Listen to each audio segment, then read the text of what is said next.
pag-usapan lang natin ang breaking news. May pasabog nga naman kasi ang bali-balita at exclusive na pinag-uusapan ngayon.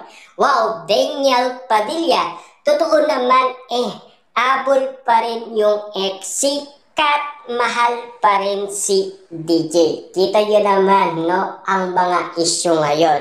Nag-aabulan ang dalawa. Napaka-sweet naman ng mga intriga at issue kina Daniel Padilla at Catherine Bernardo. Noon ang pinag-uusapan, nag-aabol si Daniel Padilla. Ngayon naman pinag-uusapan din si Catherine Bernardo, nag-aabol din kay Daniel Padilla. Napakalupit nga naman kasi ng tinadhana, diba?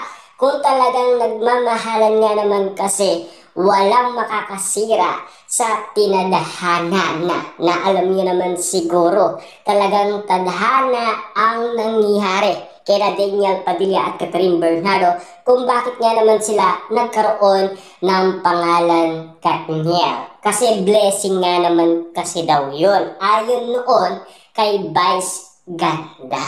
Diba? Grabe nga naman kasi ang lahat ng mga pinag-uusapan. Nagsimula lahat yan noong kaguluhan sa ABS-CBN Ball 2025. Ang inala ng karamihan, baka daw may promotion sa Katniel. Kaya nag-iingay ang mga pangalan Daniel Padilla at Catherine Bernardo. Kung bakit kasi pinagtanggol daw ni Daniel Padilla si Catherine Bernardo. Kita niyo naman, di ba? Napaka-bisa nga naman kasi. At nakakapag-epekto ito ng kiligan moment para sa mga Delulu fans na Katniel fans. Lalo-lalo na sa mga netizens at mga sausawerang kapitbahay. Anong magagawa natin kung nagmamahalan ang dalawa? At lalong-lalo na kasi kung kapansin-pansin nga naman kasi kina Catherine Bernardo at Daniel Padilla, masaya silang nakikita. Pero bakas sa mga larawan ni na Daniel Padilla at Catherine Bernardo ang bakas ng kalungkutan. Parang ulila sila sa pagmamahal. Dahil alam niyo naman siguro, basang-basa na ang dalawa. Napaka-importante nga naman kasi kung bakit nga naman tila inahabol nila ang isa't isa ngayon. Kung bakit nagparamdam ulit sina Daniel Padilla at Catherine Bernardo. Na alam niyo naman siguro, kapag ganyan ang sitwasyon, alam niyo na siguro, merong promotion galing yan sa ABS-CBN. Dati, ganyan din ang nangyari kina Alden Richard at Catherine Bernardo, di ba? Nagparamdam sina Catherine at Alden Richard. Paano natin nasabi yan? Unang-una, sa kaarawan ni Catherine Bernardo, invited nga naman kasi si Alden Richard. At siyempre, grabe nga naman kasi ang ginawa ni Alden Richard.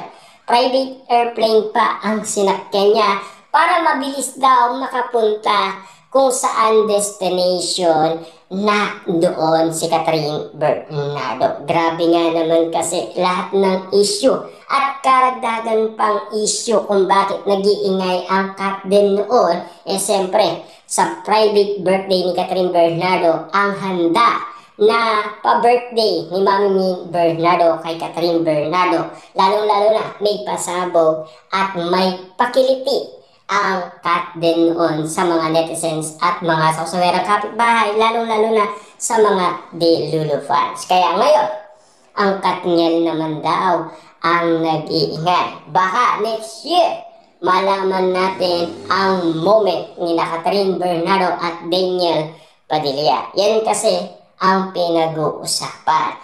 After daw ng movie ng dalawa, baka sakali makabalik na sina Daniel Padilla at Catherine Bernardo. Kapag ganyan ang sitwasyon na pinag-uusapan sa dalawa, parang promotion daw ng Katniel. Kapag ganyan kasi ang usapin, alam na ng mga netizens at mga sausawerang kapitbahay.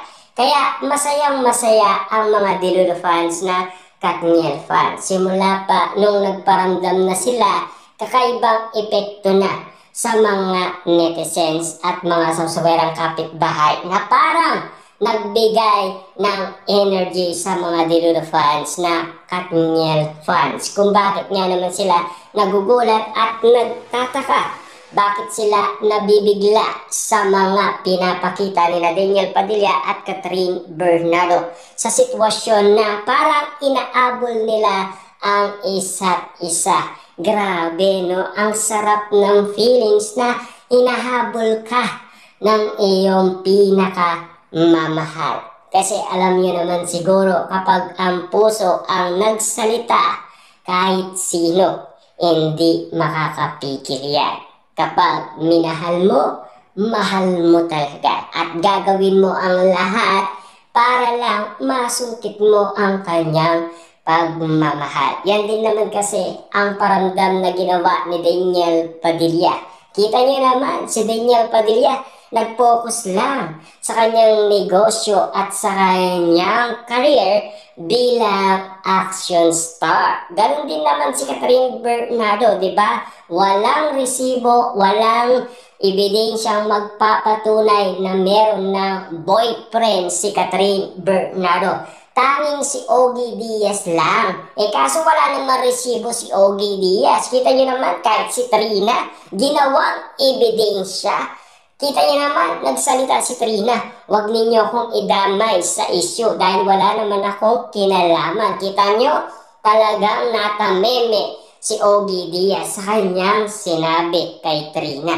Na alam niyo naman siguro, ang mga netizens kasi, kapag meron silang nakita mga bagay-bagay na mga eksena patungkol umano kay Catherine Bernardo, yan ang usap-usapan. Gumaya naman si Ogie Diaz kasi wala naman siyang kayang ipakitang resibo at ebidensya. Kaya nga naman kasi ganyan ang nangyayari. Hanggang ngayon, kita niyo naman ang dami na napag-usapan.